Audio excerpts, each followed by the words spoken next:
Greetings, ladies and gentlemen. Welcome to yet another exciting episode of The Vote. I am your humble host, Hante, and today we are interviewing a very exciting guest once more, the former Prime Minister of Mulungushi University Student Union, David Banda. Mr. Banda, welcome to the show. Thank you very much. Before we quickly dive into the interview, we know one of the most popular students the university has to date. So kindly give the students a brief introduction of yourself. Well, I'm David Banda, CEO of SSI Center, former Prime Minister, current Godfather, CEO of SSI Media, CEO of Huge Engineering Solutions, CEO of many other companies to come, of course. I see you've heavily invested in being in the corporate world. That's good to see at student level, because people are expecting you to first graduate and then you do it. So how are you managing? How are you pushing it now? I think after politics, I ventured more into business. I've channeled all my energy and time into doing business. I've been doing business especially, and even when I was doing the politics, I was still doing the business, but I've now ventured a lot more in business. I would say I'm all in now. I see. So what's your past experience on the student elections, from your tenure as a Prime Minister? Well, it was something always interesting to both me and the students, I believe. The time I just joined the union, the students didn't have as much interest and as much trust in the union, I would say. Mostly they wouldn't go to the union when they're having issues. So my target and my goal was to make sure that people have got that trust in the union, to revamp the union, to make sure that people are able to address their problems to the union. Do you feel you achieved the goal? Yeah. I really feel I achieved the goal. And people themselves would attest to the fact that the point at which I found unionism isn't the point at which I left unionism. I see. Yeah. So it was fun. It was. I've been a leader since way back.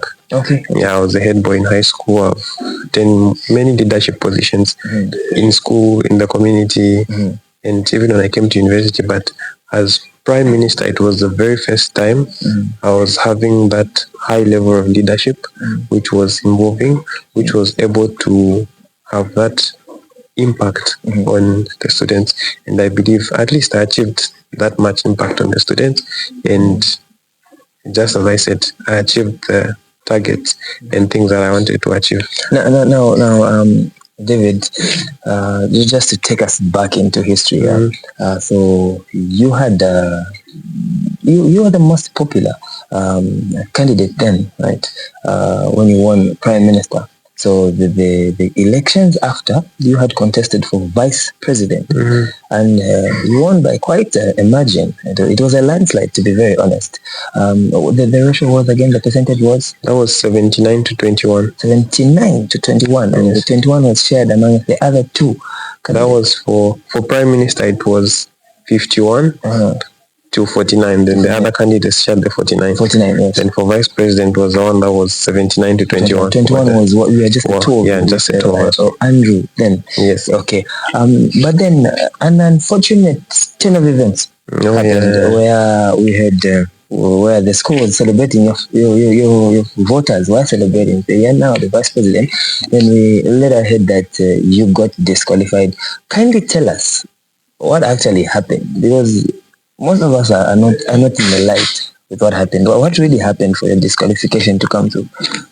Well, everyone has their side of the story, and most of the people have had different stories around that encompasses them. So ideally, what happened was, it's actually interesting. So what happened was, I'll talk about the disqualification first. Okay. So what happened was, the close to voting, close to like the polls ending. That was around 17. The polls were closing at 17. So I posted the link on my status. That was going to the voting platform. It was being shared across, like everyone was sharing it so that people could be able to vote, since our voting was being done online. It's basically like directing someone, say, hey, the polling station is there.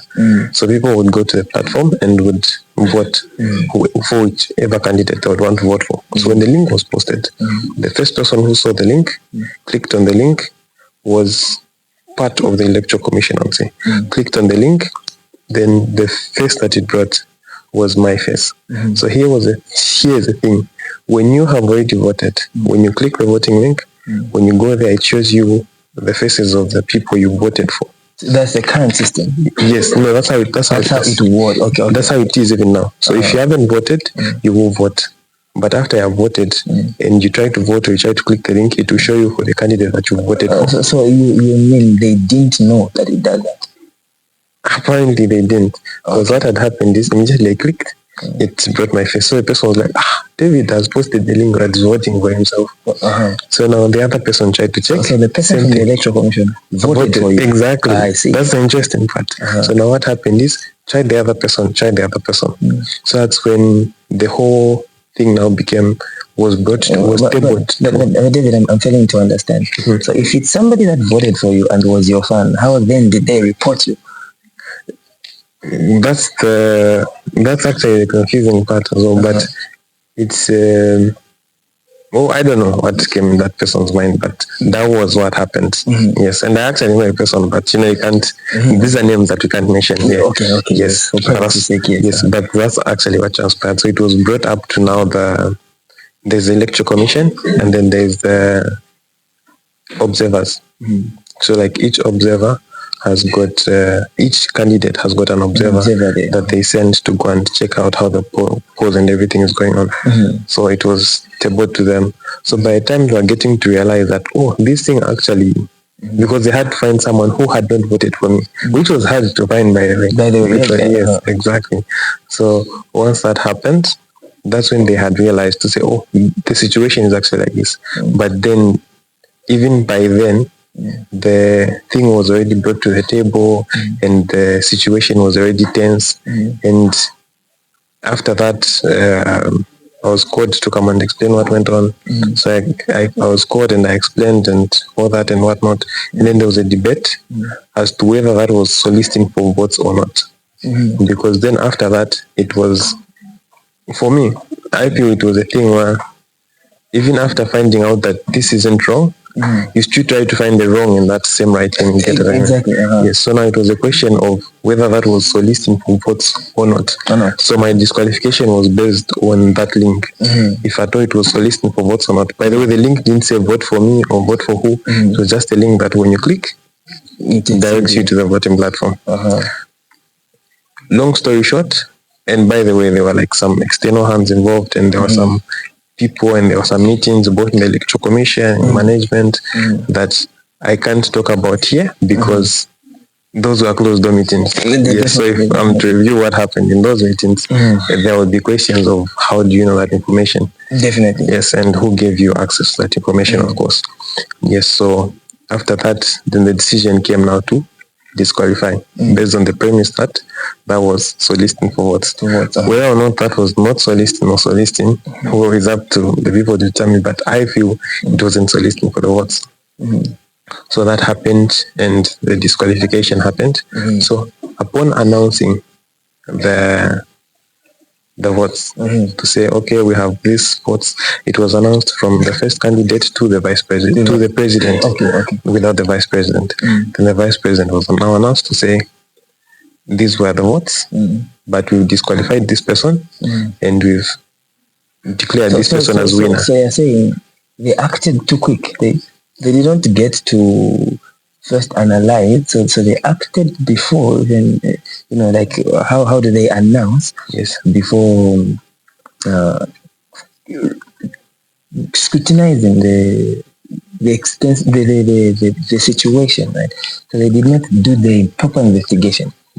In fact, on top of that, the proper procedure wasn't followed.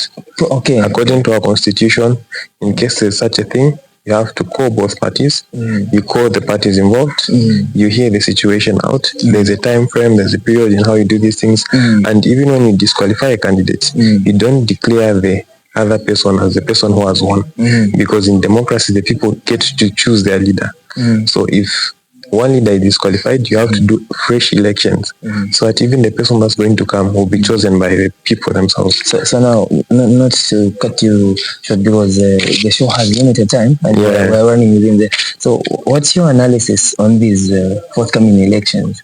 What's your analysis now as somebody who's a veteran in the elections of the university?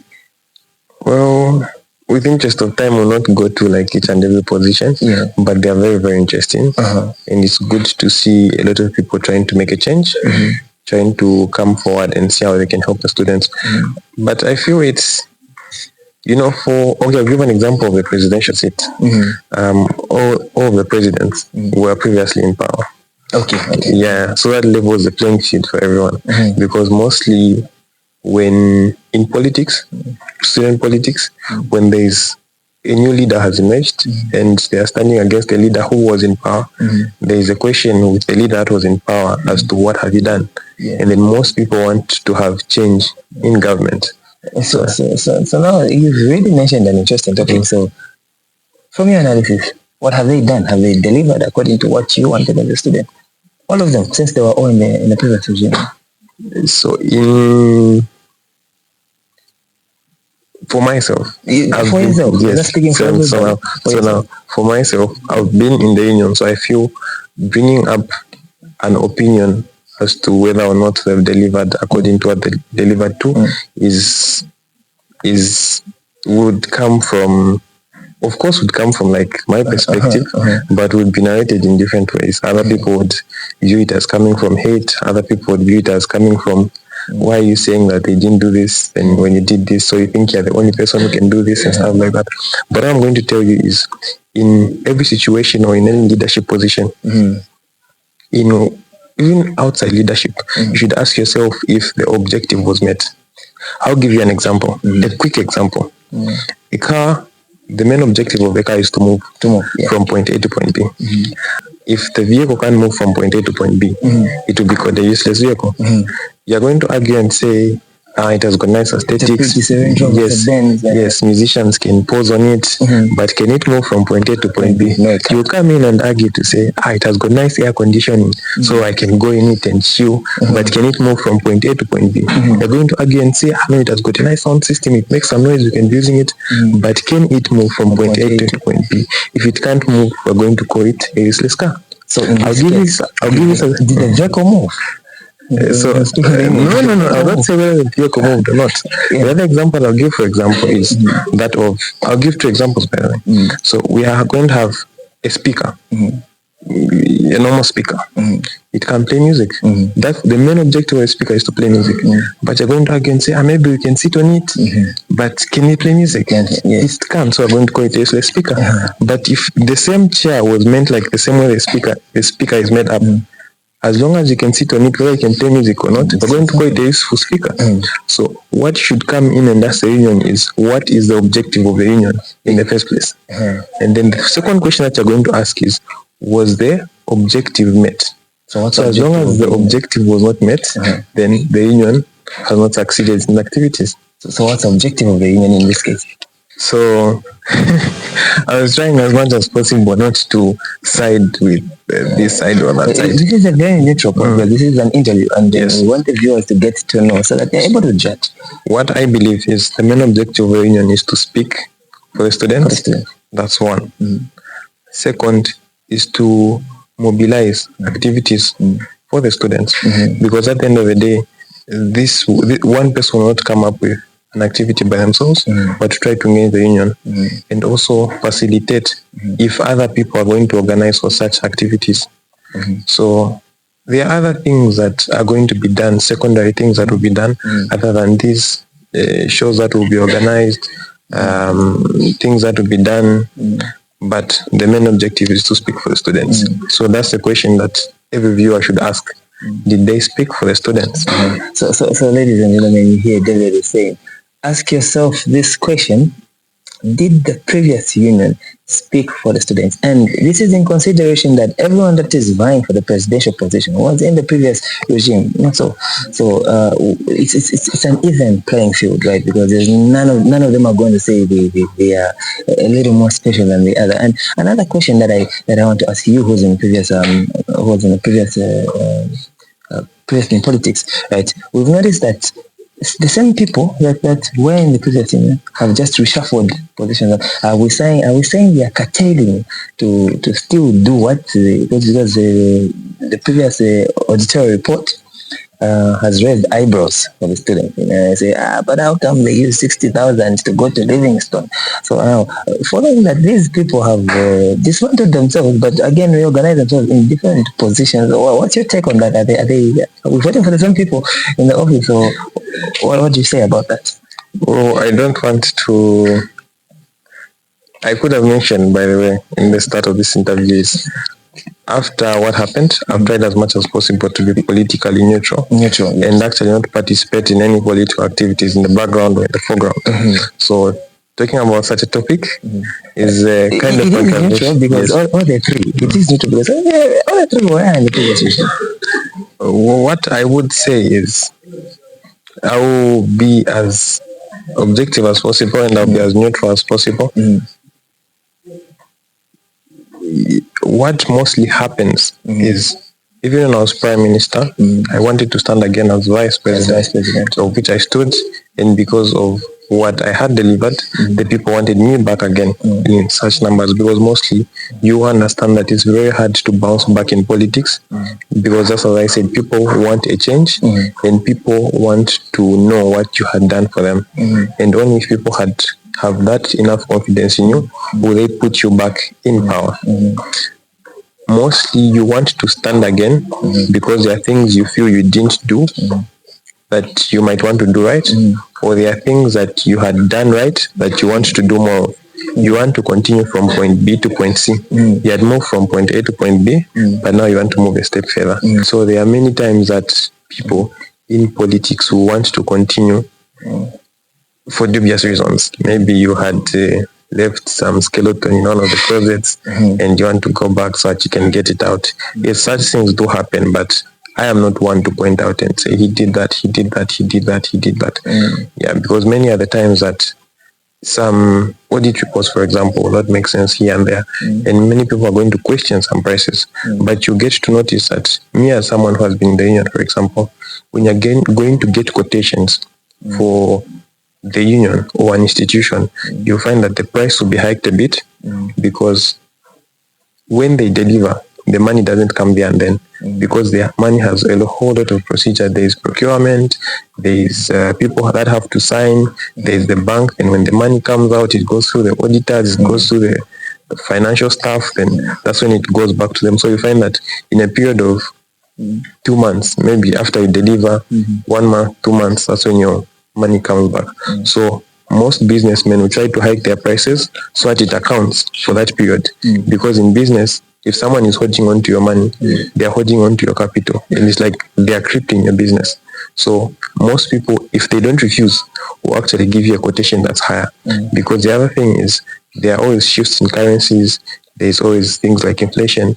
So you find that I can give you a quotation today and tell you to say, oh, these products are 5 kwacha each. Then by the time you want to come again, there'll be 7 kwacha. Or maybe I'll give them to you at 5 kwacha. By the time you pay me, the access is 7 kwacha. But then someone will come and ask to say, why was this thing this much? Get that I mean? But then it was this much because of those particular reasons.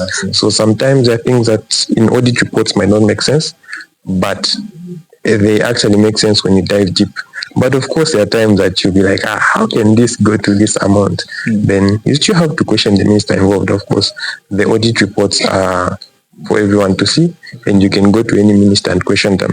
You can go to, even when you have manifesto nights, if it will be physical, you can ask them. If it will be live, you can still ask in the comments as to where and how these monies went. So that was quite insightful, Mr. Banda, David.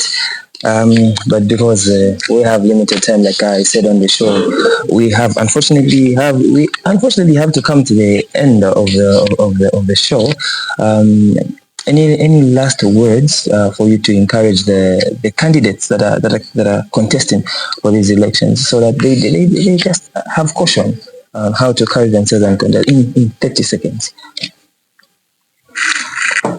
Well, I would encourage every candidate to, in their campaign freely, tell people the truth, because the words that you're going to say will still come back to you, and people will still say, you said you're going to do this, now it's your time to deliver. And then also in your campaigns, you might be opponents, but don't be enemies, because there is life after politics. That's wise. Exactly. The person that I was standing against when I was prime minister became my president when I was standing for vice president. So there are people that we worked with together in politics, even outside politics. The people I was standing against are the same people that are helping me even in business today, because there is life outside politics. Exactly. Well, thank you very much, David Banda, a godfather, the CEO of SSI Center, SSI Media, and the other engineering company again. Huge Engineering Solutions. That's brilliant. I have been your humble host on this show, The Vote. Get tuned in for the next episode. Thank you very much and stay blessed. Thank you.